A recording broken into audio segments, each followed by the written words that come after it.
जय श्री गणेश दोस्तों। हमारी आज की कहानी है फल। अब शुरू करते हैं कहानी।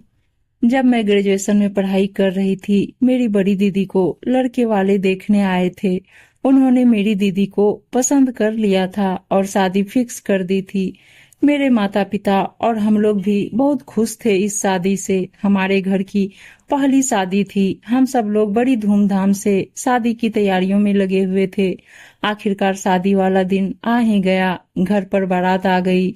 मंडप में दूल्हा बैठ गया और लड़के वालों ने कहा, जाकर दुल्हन को बुला कर लाओ। हम सब लोग अपनी दीदी को बुलाने उनके कमरे में गए, लेकिन जब कमरा खोल कर देखा तो हम सब लोग हैरान रह गए। वहां पर दीदी नहीं थी। वहां पर सिर्फ एक लेटर मिला जिस पर लिखा हुआ था, पूजनीय पिताजी और माताजी, मैं यह शादी नहीं कर सकती। मैं किसी और से प्यार करती हूँ और मैं घर छोड़कर उसके साथ भाग रही हूँ। इसलिए मुझे ढूंढने की कोशिश मत करना। अब मैं दोबारा लौट कर नहीं आऊंगी। यह सब सुनकर मेरे माता पिता के पैरों तले जमीन खिसक गई। सोचने लगे कि क्या किया जाए। अब तो बेइज्जती हो जाएगी पूरे समाज में। फिर मेरी मम्मी ने मुझसे कहा, बेटा, एक ही उपाय है कि तुम दुल्हन की जगह ले लो। अब हम लोगों की इज्जत तुम्हारे हाथ में ही है। मेरी तो कुछ समझ में नहीं आ रहा था कि अब मैं क्या करूं। मैं मम्मी को ना भी नहीं कह सकती थी, क्योंकि हम लोगों की इज्जत का सवाल था। इसलिए मैं दुल्हन के कपड़े पहनकर मंडप में बैठ गई और मैंने यह शादी कर लिया। मैं यही सोच रही थी कि जब दूल्हे को पता चलेगा तो क्या होगा। मैं घूंघट ओढ़कर अपने ससुराल में बैठी थी। रात को जब दूल्हा आया और उसने घूंघट उठाया तो पूछा, तुम तो उसकी छोटी बहन हो, तुम यहाँ क्या कर रही हो? जाओ तुम अपनी बड़ी बहन को बुलाओ। मैंने अपने पति को सब कुछ सच सच बता दिया।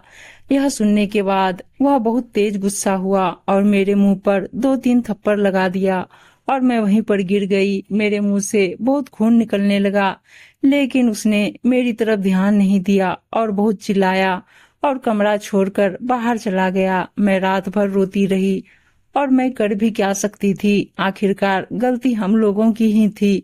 ऐसा कई महीनों तक चलता रहा। उन्होंने कभी भी मुझे एक्सेप्ट नहीं किया। इसी कारण आज तक हम लोगों का कोई बच्चा भी नहीं है। मेरे पति बहुत अमीर थे। उनके पास पैसा दौलत सोना चांदी बहुत है, लेकिन बस हम लोगों के पास सुकून नहीं था। हम लोग जब भी बाजार जाते थे तो लोग मुझे उनकी बेटी समझ लिया करते थे, क्योंकि मेरे पति तो मुझसे 17 साल बड़े थे।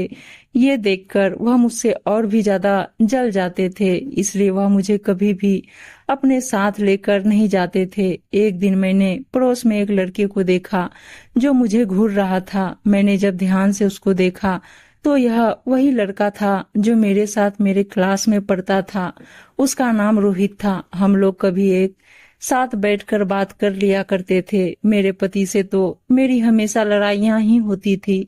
पूरा मोहल्ला हम लोगों पर हंसता था और हम लोगों की लड़ाइयों को देखकर मजे लेता था, लेकिन केवल रोहित ही था जो मेरे दुख दर्द को समझता था। एक दिन मैं और रोहित घर के बाहर खड़े होकर बात कर रहे थे, तभी अचानक मेरे पति आ गए और उन्होंने हम दोनों को देख लिया। वह मेरे ऊपर बहुत चिल्ला रहे थे और मुझसे लड़ाई कर रहे थे। मैंने उनसे कहा कि मैं अब कभी उससे बात नहीं करूंगी, लेकिन वह मेरी बात सुनने को तैयार नहीं थे। बहुत जोर जोर से चिल्ला रहे थे, जिसकी वजह से उनका बीपी बहुत बढ़ गया था। वह चिल्लाते हुए सीढ़ी की तरफ जाने लगे। तभी उनका पैर फिसल गया। वह सीढ़ी से फिसलकर सीधा नीचे गिर पड़े। मेरी तो समझ में नहीं आ रहा था कि अब मैं क्या करूं। मैंने सोचा क्यों ना रोहित की मदद ली जाए। कोई और मोहल्ले वाला तो मेरी मदद नहीं करेगा। इसलिए मैं तुरंत ही अपने पड़ोस से रोहित को बुला कर लाई और हम दोनों तुरंत उनको हॉस्पिटल ले गए। हॉस्पिटल ले जाने के बाद डॉक्टर ने मुझसे कहा कि आपके पति कोमा में चले गए, अब भगवान ही इनकी रक्षा करे। मैं भगवान से बहुत प्रार्थना करने लगी, इनको जल्दी से ठीक करना। मैंने और रोहित ने दिन रात उनकी सेवा की। मेरे पति को भी एहसास हो गया था कि इतना पैसा दौलत होने के बावजूद भी किसी ने उनका साथ नहीं दिया। सिर्फ रोहित और मेरी पत्नी ने मेरा इतना साथ दिया है। एक दिन डॉक्टर ने मुझे कॉल किया और कहा, आपके पति होश में आ गए हैं, जल्दी आ जाइए। मैं और रोहित जल्दी से हॉस्पिटल पहुंचे। मेरे पति ने मुझसे कहा कि अब मेरे पास ज्यादा समय नहीं है, यह लो बक्से की चाबी। तुम और रोहित आपस में शादी कर लेना, मैं अब इस दुनिया से जा रहा हूँ।